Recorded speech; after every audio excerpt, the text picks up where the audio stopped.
Hello everyone, welcome to my YouTube channel physics लो। और आज की वीडियो में हम लोग बात करेंगे कुछ उन महत्वपूर्ण प्रश्नों में जिनको करने के बाद आपका फुल फर्स्ट यूनिट जो है, फर्स्ट जो अध्याय है, जो पहला अध्याय है, वो उसके सारे कॉन्सेप्ट एक बार रिवाइज हो जाएंगे। इसके साथ साथ ये जो क्वेश्चन है, ये जो प्रश्न है, ये हम लोगों ने देखने हैं 3 से 5 अंकों में जो पूछे जाते हैं, है ना। कुछ क्वेश्चन होते हैं जो 3 अंकों में आते हैं न्यूमेरिकल। इसके अलावा कुछ प्रश्न क्या करता है एग्जामिनर, आपके जो विस्तृत उत्तरीय प्रश्न होते हैं उनमें साथ में लग के आ जाते हैं, है ना। तो वो सारे के सारे जो पिछले एग्जाम्स में अब तक जो क्वेश्चंस आए हैं उन सबको हम लोग इस वीडियो में देख लें। क्लियर है?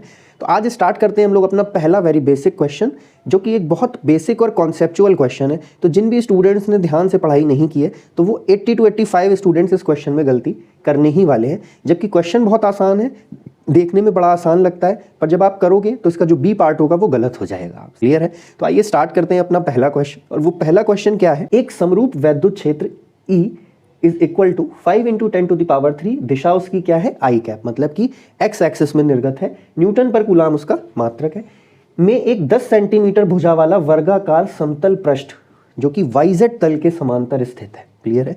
तो पहला क्वेश्चन है, पृष्ठ से कितना वैद्युत फ्लक्स उत्पन्न होगा।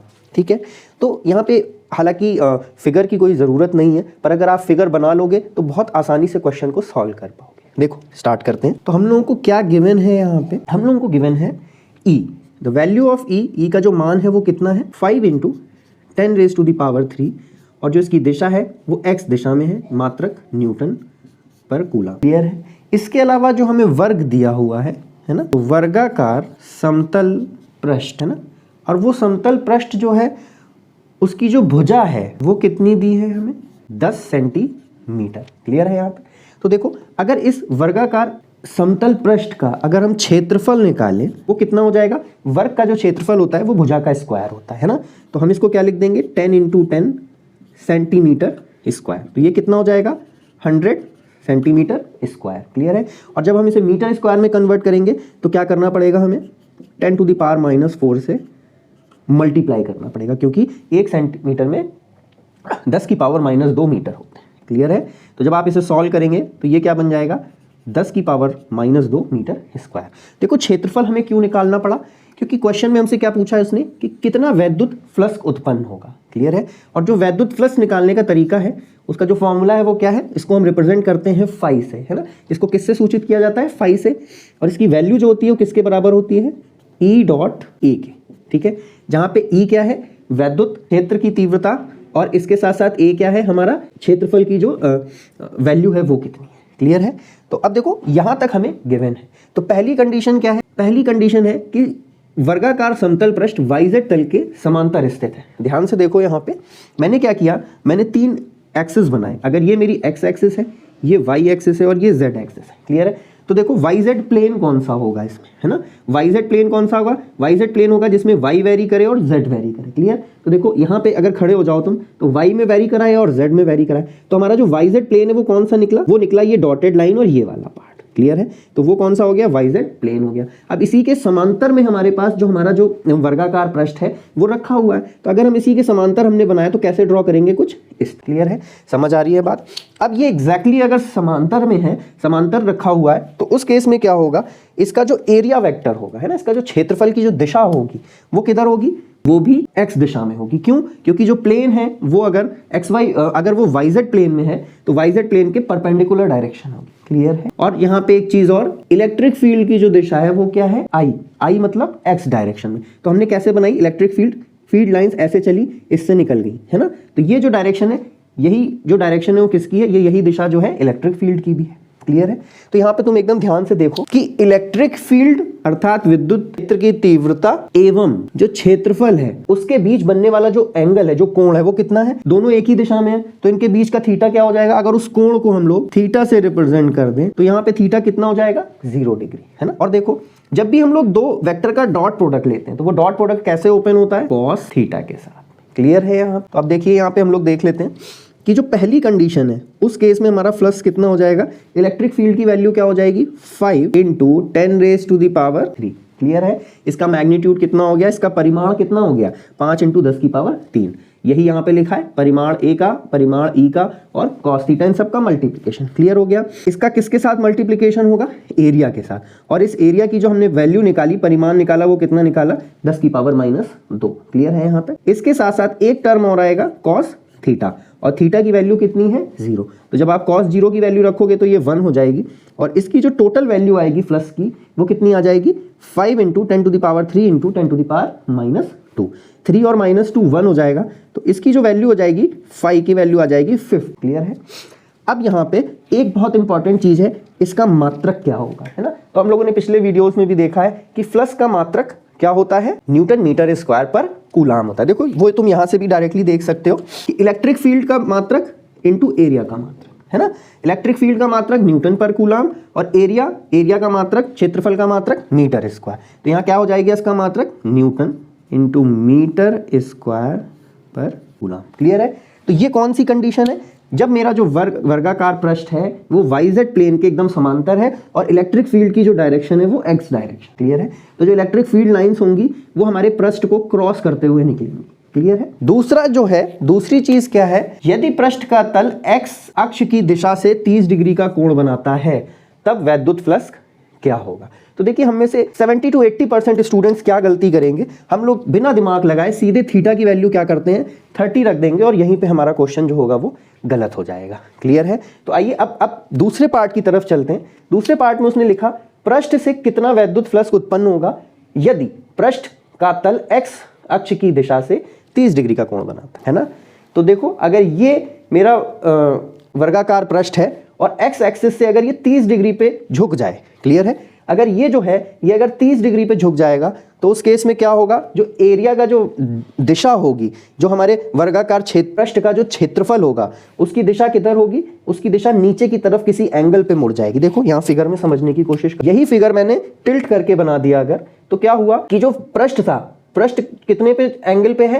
X दिशा से कितनी एंगल बना रहा है? 30 डिग्री। क्लियर है। अब यदि अगर हम लोग इस बिंदु से, मान लो ये कोई बिंदु P है, इस बिंदु P से अगर हम लोग सामने की तरफ को अगर एंगल ड्रॉ करें, इससे ठीक 90 डिग्री पे लंब अगर डालना चाहें, तो ये एंगल कितना होगा? ये टोटल 90, तो 30 - 90, तो ये वैल्यू कितनी हो जाएगी? 60 डिग्री। क्लियर है। हमने क्या करा? हमने इस पृष्ठ को हल्का सा झुकाया, और झुकाने के केस में क्या हुआ कि ये जो एंगल बना वो 30, इस पृष्ठ का जो एंगल बन गया वो कितना बन गया? 30 डिग्री। क्लियर है। जब 30 डिग्री बना, तो हम लोग जानते हैं कि जो क्षेत्रफल, जो एरिया का वेक्टर होता है, वो पृष्ठ से परपेंडिकुलर होता है। क्लियर है।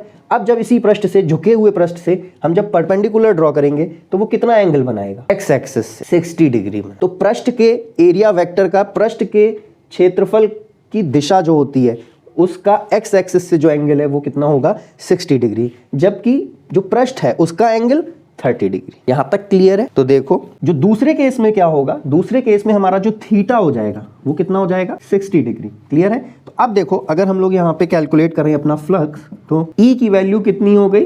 5 × 10⁻³ क्लियर है। एरिया कितना हो गया? 10⁻⁻² इंटू cos 60। क्लियर। cos 60 की वैल्यू कितनी होती है? 1/2। तो जब आप सॉल्व करोगे तो ये कितना आ जाएगा? 25, और इसका मात्रक क्या आ जाएगा? न्यूटन मीटर स्क्वायर पर कूलम। यहां तक क्लियर है।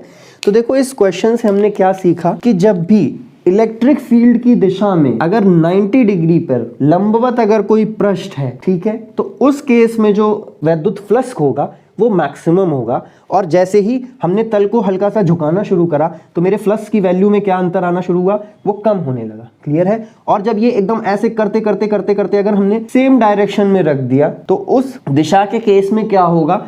अगर यही चीज कुछ इस तरीके से रखी हुई है, तो इसका जो एरिया वेक्टर होगा, क्षेत्रफल की दिशा कितनी हो जाएगी? 90 डिग्री। तो उस केस में थीटा की वैल्यू कितनी होगी? 90 डिग्री। और cos थीटा की वैल्यू जैसे ही 90 रखेंगे, cos 90, तो ओवरऑल एक्सप्रेशन 0 हो जाएगा। तो क्या कहते हैं कि जब इलेक्ट्रिक फील्ड की दिशा में ही हमारा पृष्ठ है, तो उस केस में क्या हुआ? मेरा फ्लक्स घटते घटते 0। क्लियर है यहाँ तक। तो चलो बढ़ते हैं अपने दूसरे क्वेश्चन की तरफ। दूसरा क्वेश्चन क्या है? एक अनंत लंबाई के एक समान आवेशित सीधे तार का रेखीय आवेश घनत्व 10 × 10⁻⁸ कूलाम पर मीटर है। तार से 2 सेंटीमीटर दूर उत्पन्न वैद्युत क्षेत्र की तीव्रता बतानी है। क्लियर है। और देखो, ये क्वेश्चन क्या है? 2019 में भी पूछा गया, 2020 में भी पूछा गया है। क्लियर है। तो जिन बच्चों की तैयारी अच्छी है वो देख सकते हैं कि क्वेश्चन क्या है। वो क्वेश्चन सिर्फ डायरेक्ट फॉर्मूला बेस्ड है। क्लियर है। तो देखो सॉल्व करने का एक मेथड देख लो कैसे सॉल्व करना चाहिए। तो बेसिकली ये भी समझ आना चाहिए कि वो हमसे पूछ क्या रहा है ना। तो एक तार दिया हुआ है, उस तार पे जो भी चार्ज है ना, वो डिस्ट्रीब्यूटेड है और तार कैसा है, अनंत है। और इस तार से 2 सेंटीमीटर की दूरी पे कोई बिंदु P है मान लो, तो हमें इलेक्ट्रिक फील्ड बतानी है एट पॉइंट P, है ना। तो हमें क्या दिया हुआ है, हम लोगों को क्या दिया है, रेखीय आवेश घनत्व। इसको हम लोग किससे रिप्रेजेंट करते हैं, लैम्डा से। और वो लैम्डा की वैल्यू कितनी है, 10 × 10⁻⁸ कूलाम पर मीटर। क्लियर है। इसी को हम लोग क्या बोलते हैं इंग्लिश में, लाइन चार्ज डेंसिटी, है ना। और जब भी डेंसिटी की बात आती है तो डेंसिटी अगर लाइन चार्ज है तो लाइन मतलब किसी लाइन में डिस्ट्रीब्यूटेड होगा, और लाइन को जब नापते हैं तो किस में नापते हैं, मीटर में नापते हैं। तो इसकी जो यूनिट होती है वो क्या होती है, dQ/dl, मतलब कि कूलाम पर मीटर, जो कि यहाँ पे गिवन है। क्लियर है। अगली चीज क्या कहा है, तार से कितनी दूरी पे, 2 सेंटीमीटर। अब इस 2 सेंटीमीटर को जब मीटर में कन्वर्ट करेंगे क्या हो जाएगा, 2 × 10⁻⁻² मीटर। क्लियर है यहाँ तक। तो देखो बहुत सीधा स्ट्रेट फॉरवर्ड फॉर्मूला होता है, इलेक्ट्रिक फील्ड, है ना। इलेक्ट्रिक फील्ड मतलब विद्युत क्षेत्र की तीव्रता। तो इलेक्ट्रिक फील्ड इंटेंसिटी का जो फॉर्मूला होता है ड्यू टू रेखीय आवेश घनत्व की वजह से, वो कितना होता है, λ/2πε0r। अब देखो एक चीज देखो, हमारे पास लैम्डा है, हमारे पास, हमको ε0 की वैल्यू पता है, r पता है, तो हम कैलकुलेट कर। दूसरा काम क्या कर सकते हैं, हम इसमें 2 से मल्टीप्लाई कर दें और 2 से डिवाइड कर दें। तो ये चीज क्या बन जाएगी, 1/4πε0 2λ/r। क्लियर है। और देखो एक छोटी सी चीज याद रखो, 1/4πε0 की जो वैल्यू होती है वो होती है 9 × 10⁻⁹ इंटू 2 इंटू लैम्डा की वैल्यू कितनी हो गई, 10 × 10⁻⁸ डिवाइडेड बाई r, और r की वैल्यू कितनी है, 2 इंटू। तो जब तुम इसे सॉल्व करोगे, इस ओवरऑल एक्सप्रेशन को जब सॉल्व करोगे तो इसकी वैल्यू कितनी आ जाएगी, 9 × 10⁻⁴। क्लियर है यहाँ तक। और इलेक्ट्रिक फील्ड की अगर यूनिट लिखें तो यूनिट क्या होती है, न्यूटन पर कूलम। क्लियर है। तो देखो इस तरीके के डायरेक्ट क्वेश्चन एग्जाम में जनरली पूछे जाते हैं।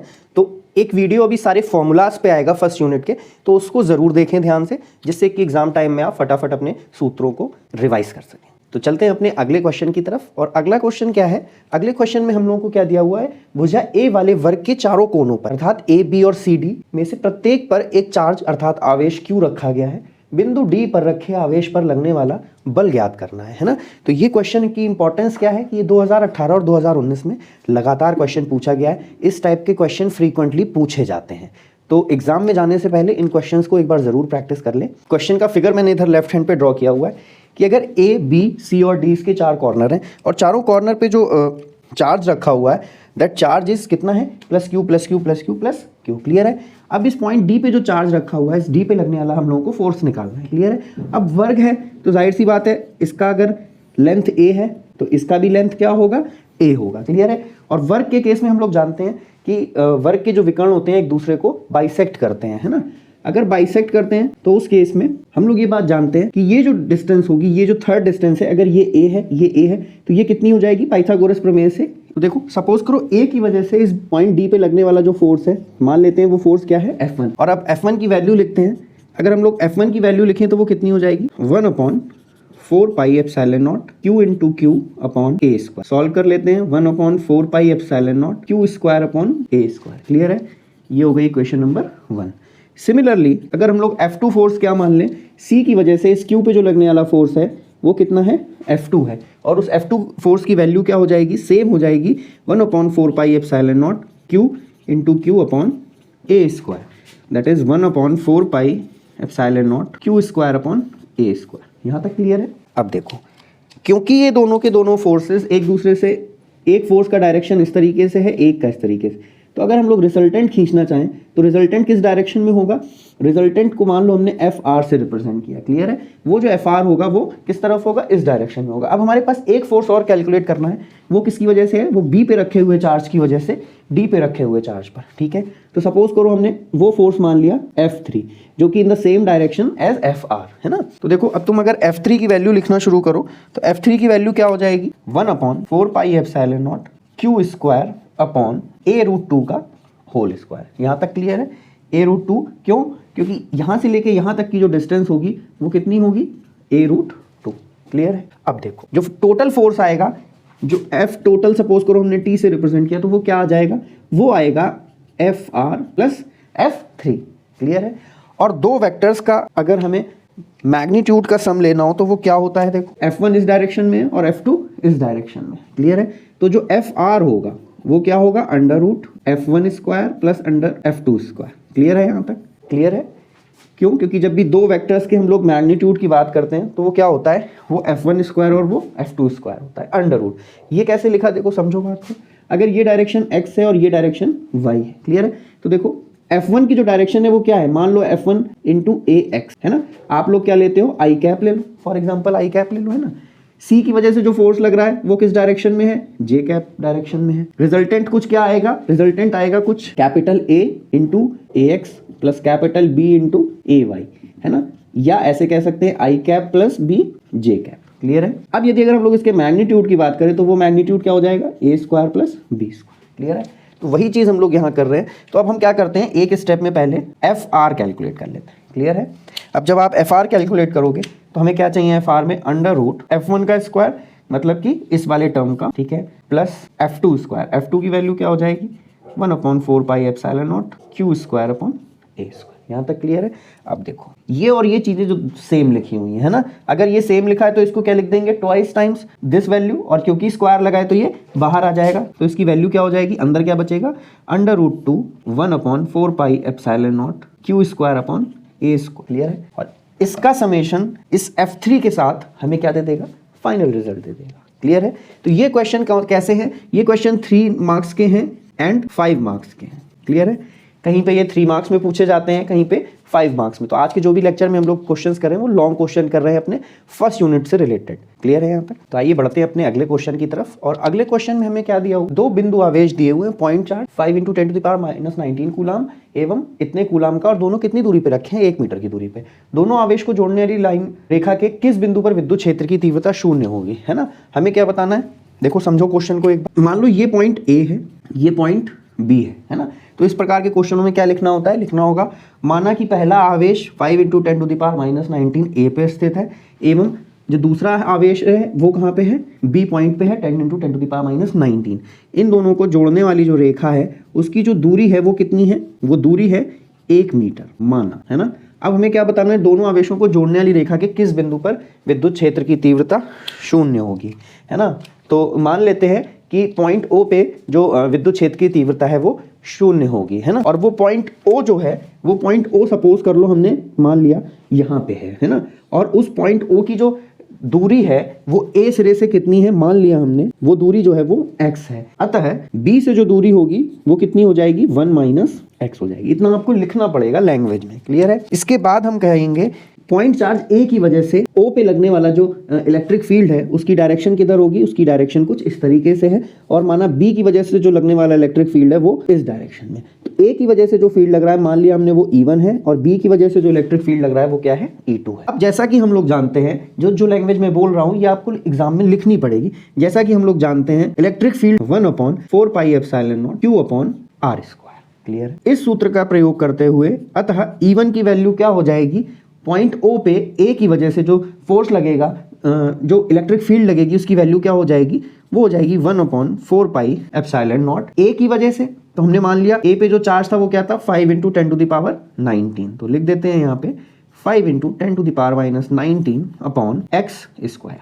यहाँ तक क्लियर? सिमिलरली E2 की जो वैल्यू हो जाएगी वो कितनी हो जाएगी, 1/4 पाई एप्सिलॉन नॉट, और B पे जो आवेश रखा है वो क्या है, 10 × 10⁻⁹, और जो डिस्टेंस है वो कितनी है, 1 - अब अगर विद्युत क्षेत्र की तीव्रता 0 हो तो हमें क्या दिया गया है, O पे जो रिजल्टेंट इलेक्ट्रिक फील्ड है वो कितनी है, 0 है। तो सपोज करो रिजल्टेंट इलेक्ट्रिक फील्ड क्या है, E1 - E2। क्यों? क्योंकि दोनों विपरीत दिशाओं में। क्लियर है? और ये जो है ये कितना है, 0 के बराबर। अर्थात E1 की वैल्यू अगर E2 के इक्वल हो जाए तो उस केस में क्या होगा, इलेक्ट्रिक फील्ड O पे क्या हो जाएगी, 0 हो जाएगी। क्लियर है? अब देखो E1 और E2 को बराबर कर देते हैं। क्लियर है? तो जब आप E1 और E2 को बराबर करोगे तो अगला स्टेप क्या बनेगा, 1/4 पाई एप्सिलॉन नॉट 5 × 10⁻⁹ अपॉन x square will be equal to 1/4 pi epsilon 10 × 10⁻⁹ upon 1 - x का स्क्वायर। क्लियर है यहाँ तक? अब देखो ये वाला टर्म और ये वाला टर्म कैंसिल हो जाएंगे, 10⁻⁹ कैंसिल हो जाएगा, 5 2 10 होता है। क्लियर है? तो देखो हमारे पास क्या बचा इस साइड में, इस साइड में हमारे पास बचा 1/x square is equal to 2/1 - x square. Clear है? अब देखो इसको सॉल्व कर लेते हैं, क्या हो जाएगा, 1 माइनस एक्स का square is equal to 2x square. इसको ओपन कर देते हैं, 1 plus x square minus 2x, और इसको इधर ले आते हैं तो ये क्या बन जाएगा, माइनस 2x स्क्वायर।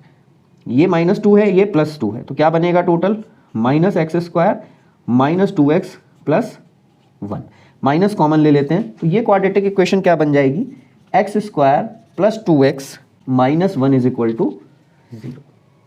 यहाँ तक क्लियर है सबको। अब यदि अगर हम लोग यहाँ पे श्रीधराचार्य विधि का यूज कर लें, और श्रीधराचार्य विधि क्या कहती है कि x की वैल्यू क्या होती है, minus b plus minus under root b square minus 4ac upon 2a, जहाँ पे a की वैल्यू क्या है 1, b की वैल्यू क्या है 2 और c की वैल्यू क्या है माइनस 1। क्लियर है यहाँ तक।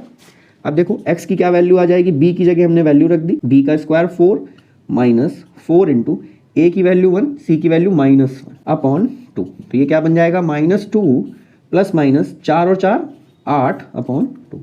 तो इसको हम जब सॉल्व करेंगे तो दो वैल्यू मिलेंगी, minus 2 plus under root 8 upon 2 और minus 2 minus under root 8 upon 2।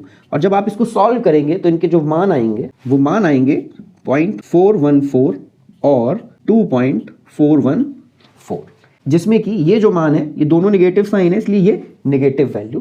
Clear है। तो x की वैल्यू क्या हो सकती है, या तो 0.414 या माइनस 2.414। अब हमें इनमें से एक मान पिक करना है क्योंकि एक सही है और एक गलत है। तो जाहिर सी बात है कि यहाँ पे x की वैल्यू माइनस 2.414 नहीं हो सकती। क्यों? क्योंकि x का मान ऋणात्मक संभव नहीं है। क्यों? क्योंकि जो x है वो a और b के बीच में है, तो x की जो पॉजिटिव वैल्यू होगी हम उसको एज अ आंसर लेंगे। तो x की वैल्यू हमारे पास क्या आ गई, 0.41। क्लियर है। तो x इक्वल टू 0.414 मीटर पे हमारी जो इलेक्ट्रिक फील्ड होगी वो 0 हो जाएगी। क्लियर है।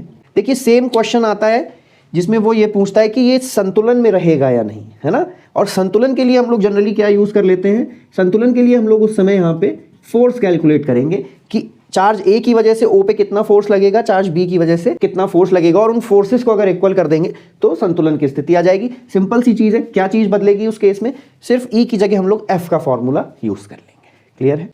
बढ़ते हैं आज के विस्तृत क्वेश्चन की तरफ, है ना। और वो क्वेश्चन क्या है, QA QB QC QD चार चार्जेस हैं जिनके की वैल्यूज दी हुई है, 2 microcoulomb minus 5 microcoulomb, 2 microcoulomb minus 5 microcoulomb, एक वर्ग के चारों कोनों पर रखे हुए हैं। क्लियर है। यदि वर्ग के केंद्र पर 1 माइक्रोकूलम का आवेश रखा हुआ है तो हमें 1 माइक्रोकूलम पे जो फोर्स लग रहा है वो हमें बताना है। क्लियर है। तो देखो मैंने यहाँ पे फिगर बनाया है, ये हमने एक स्क्वायर लिया, वर्ग लिया ABCD। A पे जो फोर्स रखा है वो 2 माइक्रोकूलम, B पे -5, C पे 2 एंड QD पे -5 माइक्रोकूलम, और इसका जो सेंटर है O पे हमने कितना रखा, 1 माइक्रोकूलम। तो देखो यहाँ पे दो प्रॉपर्टीज यूज कर सकते हैं हम लोग। एक प्रॉपर्टी क्या होती है कि जो वर्ग होता है उसके जो विकर्ण होते हैं वो एक दूसरे को बाइसेक्ट करते हैं या समद्विभाजित करते हैं। और दूसरी चीज क्या हो सकती है कि अगर इसकी वैल्यू a है तो ये भी a होगा, तो ये पूरा का पूरा कितना हो जाएगा, a√2। क्लियर है यहाँ तक। यहाँ पे जो वर्ग की भुजा है उसकी वैल्यू दी हुई है 10 सेंटीमीटर। क्लियर है। तो अगर ये 10 है, ये 10 है, तो ये कितना हो जाएगा, ये हो जाएगा 10√2। क्लियर है। तो हम अगर AC की बात करें, AC is equal to BD is equal to 10√2। Clear है। तो यहां से बहुत क्लियर है ये चीज कि OA की वैल्यू जो होगी वो OC के बराबर हो जाएगी, और वही वैल्यू OD के बराबर होगी, और वही वैल्यू OB के बराबर होगी, और वो वैल्यू कितनी आएगी, 5√2। क्लियर है यहां तक। अब देखो इस क्वेश्चन को अगर हमें सॉल्व ना करना हो तो भी हम लोग बता सकते हैं। देखो ध्यान से समझो, इस 2 माइक्रोकूलम की वजह से O पे जो फोर्स लगेगा वो फोर्स कैसा होगा ये देख लेते हैं। क्लियर है। अब देखो ये भी पॉजिटिव चार्ज है और ये भी पॉजिटिव चार्ज है, सेम चार्जेस सेम आवेश, एक ही प्रकार के आवेश एक दूसरे को रिपेल करते हैं, प्रतिकर्षण करते हैं। तो A की वजह से O पे जो फोर्स लग रहा है वो किस डायरेक्शन में लग रहा है, इस डायरेक्शन। क्लियर है। सिमिलरली अगर हम लोग बात करें C की वजह से जो O पे फोर्स लगेगा वो किस तरफ लगेगा, ये भी पॉजिटिव है, ये भी पॉजिटिव, तो इस पे जो फोर्स एक्सपीरियंस होगा वो इस दिशा। क्लियर है यहाँ तक। अब देखो जो वैल्यू QA की है वही वैल्यू क्या है, QC की। क्लियर है। तो जाहिर सी बात है कि जब हम फोर्स कैलकुलेट कर रहे होंगे, है ना, तो फोर्स का फॉर्मूला क्या होता है, 1/4 pi epsilon Q1 Q2 upon R square. Clear है। अब यहाँ पे Q1 क्या हो जाएगा 2, Q2 क्या हो जाएगा 1, और जब इसको कैलकुलेट करेंगे तब Q2 क्या हो जाएगा 2, Q1 क्या हो जाएगा 1। ये ओवरऑल चीज कांस्टेंट होगी, इक्वल फोर्सेस आएंगे। क्लियर है। तो FOA की वजह से जो फोर्स लगेगा वो नलीफाई कर देगा, कैंसिल कर देगा FOC की वजह से लगने वाले force. In the same way -5 माइक्रोकूलाम की वजह से जो 1 माइक्रोकूलाम आवेश पे जो फोर्स लगेगा वो कैसा लगेगा, ये माइनस में है ये प्लस में है, तो आकर्षण बल, इसलिए इनके बीच में जो फोर्स लगा उसकी डायरेक्शन कैसी हो गई, उसकी डायरेक्शन ये हो गई। इसको हमने किससे रिप्रेजेंट करा, FOB से, ठीक है। और सेम वे में हम कह सकते हैं इस -5 माइक्रोकूलाम की वजह से O पे जो फोर्स लगेगा उसकी दिशा कैसी होगी, क्लियर है। तो ये OB और OD एक दूसरे को नलीफाई कर देंगे। तो हमने क्या देखा, हमने देखा कि O पे जो फोर्स लगेगा वो क्या लगेगा, 0 लगेगा। जो नेट बल लगेगा वो क्या लगेगा, 0 लगेगा, क्लियर है। अब क्योंकि ये विस्तृत उत्तरीय प्रश्न है तो हम लोगों को इसको पूरा स्टेप बाय स्टेप सॉल्व करना पड़ेगा, क्लियर है। तो देखो बात करते हैं हम लोग फिगर में, अगर हमने FOA की, है ना, FOA के लिए सपोज करो हम इसको K से रिप्रेजेंट कर दें, वैल्यू क्या हो जाएगी K इंटू, और हम किसकी बात कर रहे हैं, OA की, इन दोनों के बीच में, है ना। तो क्या होगा 2 × 1 × 10⁻⁻6 × 10⁻⁻6, क्यों, क्योंकि ये भी माइक्रोकूलाम ये भी माइक्रोकूलाम, और एक माइक्रोकूलाम में 10⁻⁻6 कूलाम होते हैं, क्लियर है। नीचे R की वैल्यू कितनी आएगी, R की वैल्यू आएगी 5√2 का होल, क्लियर है यहाँ तक। सिमिलरली अगर हम FOB की बात करें, सॉरी FOC की बात करें, अर्थात इस पे C की वजह से लगने वाला जो फोर्स है वो कितना हो जाएगा, K × 2 × 1 × 10⁻⁻6 × 10⁻⁻6 अपॉन 5√2 का होल स्क्वायर, क्लियर है। तो O पे अगर हम लोग इन दो फोर्स की वजह से बात करें तो वो ओवरऑल फील्ड क्या हो जाएगी, वो क्या हो जाएगी, मान लेते हैं F1, और वो फील्ड क्या वो फोर्स क्या होगा, OA - FOC। तो जब देख रहे हो ये भी इक्वल है ये भी इक्वल है, दोनों एक दूसरे के इक्वल है, तो इन दो चार्जेस की वजह से जो फील्ड फोर्स लगेगी वो 0 हो जाएगी, क्लियर है। इन द सेम वे तुम एग्जाम में दिखा सकते हो, इसकी वजह से जो लगेगी वो 0, और लास्ट में क्या दिखाओगे, F total = 0। तो ये एक अच्छा क्वेश्चन है, कॉम्पिटिटिव एग्जाम्स में भी ये क्वेश्चन जनरली पूछा जाता है, और वो क्या करते हैं उस केस में, वो इन चार्जेस का जो डिस्ट्रीब्यूशन है उसे चेंज कर देते हैं। तो हमेशा याद रखो इस प्रकार के क्वेश्चन में चार्ज जो हैं, जो आवेश हैं, उनकी वैल्यू बहुत महत्वपूर्ण है ना। आप डायरेक्शन निकाल लोगे, आप ये सब चीज़ें लगा लोगे, पर क्या होगा अगर उसने एक भी चार्ज चेंज कर दिया, मान लो उसको 2 की जगह 1 कर दिया, तो फिर उस केस में ये वैल्यू 0 नहीं आएगी, क्लियर है। इसके साथ हम लोगों ने अपने फर्स्ट चैप्टर के सारे प्रीवियस ईयर क्वेश्चंस PYQs को सॉल्व कर लिया है ना। और अगले वीडियो में हम लोग बात करेंगे कि सारे के सारे फॉर्मूलाज को मैं एक ही वीडियो में दे दूंगा, कि उन फॉर्मूलाज जिससे कि आप एग्जाम जाते वक्त उन छोटी छोटी वीडियोस को 10-10 मिनट की सुन ले, जिससे कि आपके सारे फॉर्मूला रिवाइज, क्लियर है। साथ ही हम लोग अपने सेकंड चैप्टर को भी शुरू करेंगे। तो टिल देन बने रहिए मेरे साथ मेरे इन वीडियोस में। अगर वीडियोस पसंद आ रहे हो तो प्लीज़ चैनल को सब्सक्राइब, वीडियो को लाइक और शेयर जरूर करें। तब तक के लिए बने रहे मेरे इस यूट्यूब चैनल पे जिसका कि नाम है फिजिक्स लोक। Thank you.